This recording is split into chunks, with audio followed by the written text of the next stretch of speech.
Welcome back to another episode of Rock Boys Football Dill, a Friday night game that the boys had circled all the way back in August. Virginia Tech heading on the road to play Miami. Now, you look at Miami, like they're just absolutely rolling. They look like one of the best teams in the country. You look at Virginia Tech, super confusing team. Like you've seen some really highs from Virginia Tech, but you've also seen a lot of lows. Look, this Virginia Tech team, I think, has talent. They have a ton of production that was returning from the 2023 season, but just kind of fits and starts for this Virginia Tech team. Can they put it all together against this Miami Hurricanes team? That's probably the question that we're going to be looking at. Fired up to get into this one now. Before we do, and as always, most importantly, let it fly in the comment section. Score predictions, whether you agree with the boys, whether you disagree.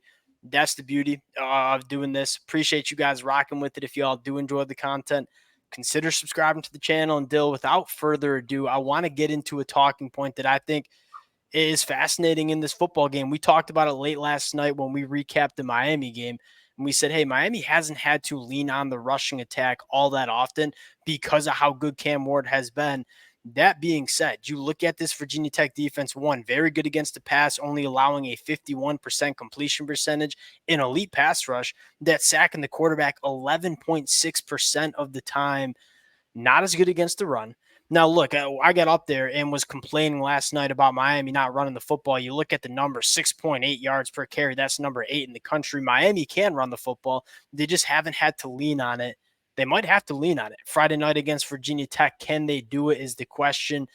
Dill, how do you see this Miami Hurricanes offense going up against this Virginia Tech defense? It's going to be interesting because they did kind of start getting to that early against Florida, and then obviously the passing game took off, and they really haven't looked back since. They've really been airing it out, and it's been working. So, I'm not going to up here dump on anyone for this Miami staff because, they're scoring a zillion points. Yeah, when you're scoring 51 points per game, number 2 in the country, 9.2 yards per play, I ain't going to get up here and complain about no play calling. But these will be the best boundary corners they see. I Right. think Mansour and Strong are both really, really good players, so I think they can actually hold up. They should be able to at least keep Miami in check. I'm not going to say they're going to shut them down because Miami obviously very talented, but I also think when you look at what Virginia Tech's been giving up, they're getting killed off of the play action. They're not disciplined in the middle. When guys roll out and they sneak tight ends, sneak wide receivers and running backs out into the flats, like Rutgers was going to that consistently. So I think, like to see Miami establish the run and try to work something off play action because that middle of the field's been a little bit undisciplined, I feel Yeah, like. you look at Virginia Tech, like I said, the 51% completion percentage, which is top 10 in the country, but they're giving up 7.1 yards per pass, which is not a very good number given that low of a completion percentage. They're giving up the explosive plays. And again, what I loved about this Miami Hurricanes offense heading into the season, what I still love about them is how multidimensional they are. Like they haven't had to lean on the run game, but I'm pretty confident they can lean on the run game and win a game. And then you kind of said it best. Virginia Tech struggling against play action. So if you can get that run game going and then work the play action to some tight ends still that have been showing up in a big way, that's probably the avenue. And then you look at the passing attack and say, look, Virginia Tech has a good pass rush, a very good secondary. There are just so many different wide receivers that have stepped up for Miami. We kind of knew Xavier Restrepo was going to be the guy, but the emergence of Isaiah Horton has been huge for Miami. That's another thing you got to talk about is look, you're really good on the boundary for Virginia Tech. You have a lot of different playmakers that do a lot of different things for this Miami Hurricanes passing attack. You look at Cam Ward's numbers are just video game stuff. A 72% completion percentage with an average depth of target of 10 yards down the field. He's completing 56% of his balls 20 plus yards down the field, which is almost the same completion percentage that Kyron Jones has on the year period. Like it just kind of highlights, and that wasn't a shot at Drones, although he's been inconsistent. It's more just highlighting that Cam Ward has been so good. Last question mark I have, Dill. Cam Ward's been clean. Like there hasn't really been a defensive line that's been able to disrupt Cam Ward to the pocket. This Virginia Tech pass rush is one of the best in the country, right? You look at Aeneas Peebles on the inside, you look at Powell Ryland on the outside.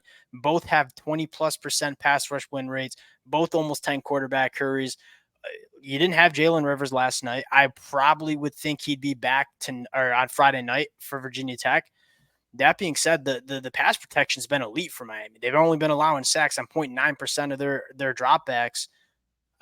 pass protection is probably the last thing you're looking at in this football game. Yeah, and I'm kind of with you. I mean, it's been really, really good, but I also, again, this will probably be their first real test from a defensive line. I think what Agreed. you've seen from Florida now is not inspiring a ton of confidence in terms of what they were necessarily in that Miami game. So, yeah, the offensive line's been really good, but you saw Maui Noah struggle a little bit at times last year. He's obviously no, I mean just in terms of pass protection, he's obviously playing better, and he was only a true freshman. So I don't worry necessarily about him. Jalen Rivers, not necessarily a tackle body, but a guy who really gets it done at that tackle spot. So again, Paul Ryland might be one of the best defensive ends in college football. So that'll be probably the interesting thing, and it'll probably be more revealing in how good or maybe not good these Miami tackles are. I agree. I was going to jump down your throat with the Francis Maui Noah hate, but then you finished it with 2023 because he's been dummy good in 2024, not only in pass protection, but also in the run blocking department. Like he looks like we kind of expected him to look.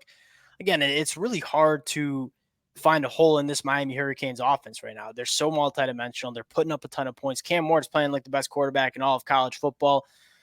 Though, let's flip the sides here. This Virginia Tech offense, I think the most frustrating part for Virginia Tech is the lack of identity.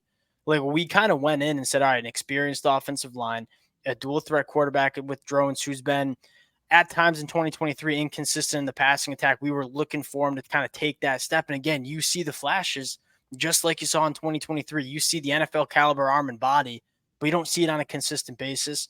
My biggest concern here for Virginia Tech is, look, we expected them to be one of the best rushing attacks in the country. They really haven't been. And it's really hard to see them getting this rushing attack going against the Miami Hurricanes defense that's only allowing 2.6 yards per carry, number 9 in the country. I think the one caveat you throw in here is, at times last night against USF, Miami struggled to contain Byron Brown really in the first half. They did a really good job in the second half. Drones presents a lot of the similar characteristics that Brown has. Like he's a big body that's an athlete in space. How does Miami continue to make adjustments dealing with a dual threat quarterback that Virginia Tech has here? Yeah, I think it'll start with Virginia Tech just being moderately tough in pass pro because I think they've run the ball okay at times, and most of it obviously is getting to the perimeter. So again, they're not an overly physical offensive line. They do a decent job getting up to the second level at times, but their pass pro is not great. I really think these tackles have struggled pretty consistently, especially looking at those tougher games like the Vandy game or the Rutgers game. And if you're struggling with those guys, you're going to have a huge problem with these Miami defensive ends because they're all monsters. They're really, really good. I think Alston's really playing some really good football, in my opinion. So, yeah, I don't think, like, again, did the running quarterback give Miami a little bit of problems? At times, but again, that like USF does a good job of mucking games up and just making things happen. They've been doing it for forever under Golish, it feels like. In Virginia Tech, if they can't be at least decent in pass pro, I don't think it matters how athletic your quarterback is. So that's fundamentally where I'm looking is, are those tackles in the ballpark of what Virginia Tech's going to need against Miami? Yeah, Virginia Tech's given up a sack on 7+% of dropbacks. That's 95th in the country.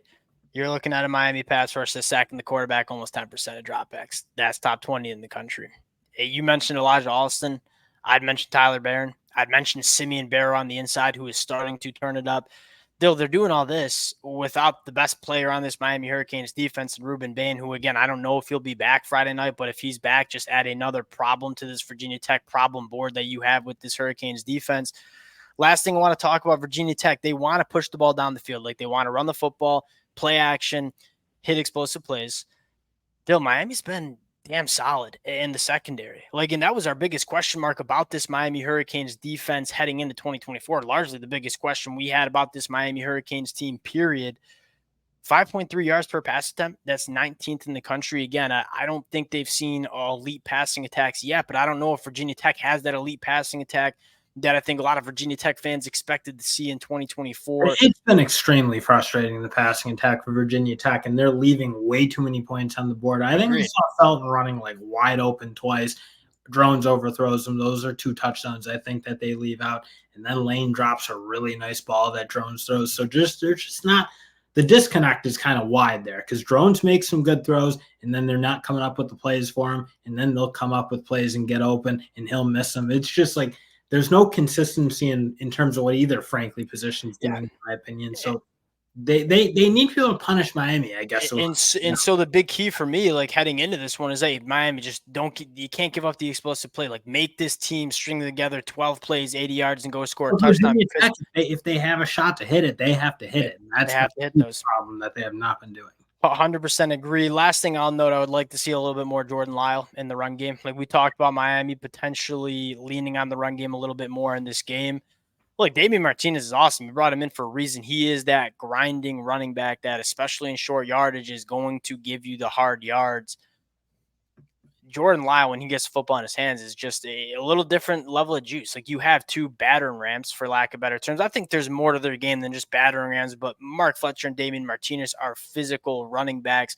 We were looking for which running back would be that explosive back. I think a lot of people thought it was going to be Chris Johnson coming in. Well, I think it's Jordan Lyle coming out of the first 4 weeks. I would like to see Jordan Lyle get some more touches because this is a dude that can change a game when he has the football in his hands. Especially with how aggressive Virginia Tech likes to play with their linebackers and safeties. I mean, they're firing in the gaps pretty hard, and they give up some crease at times. So again, you want a running back who I think can exploit that and has the explosiveness and the acceleration to get through and make some big plays off of it.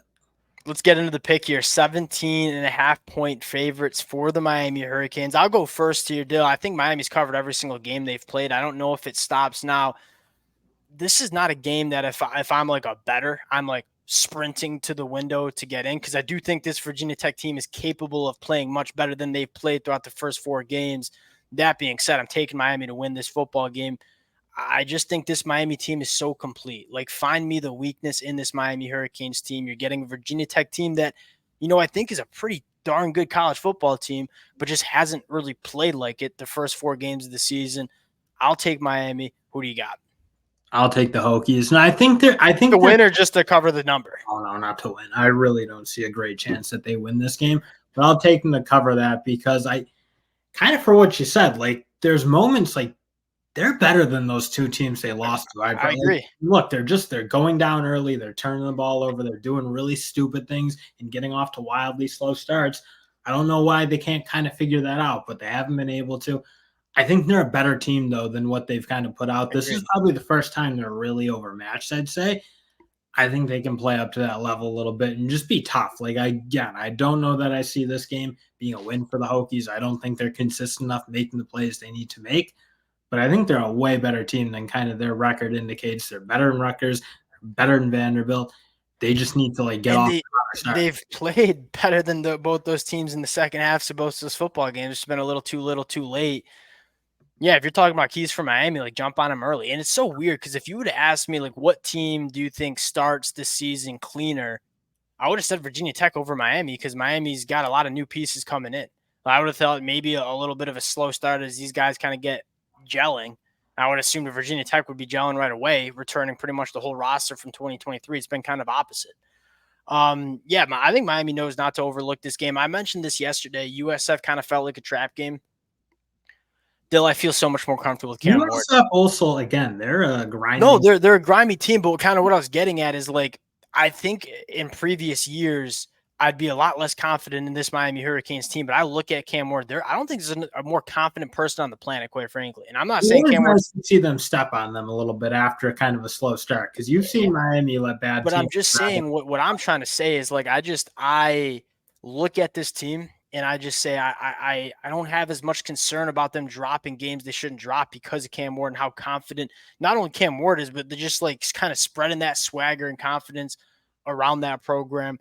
We'll close it out there. Appreciate you guys rocking with the fellas. If y'all do enjoy the content, consider subscribing to the channel. Appreciate you guys, and we'll talk to y'all later. Peace.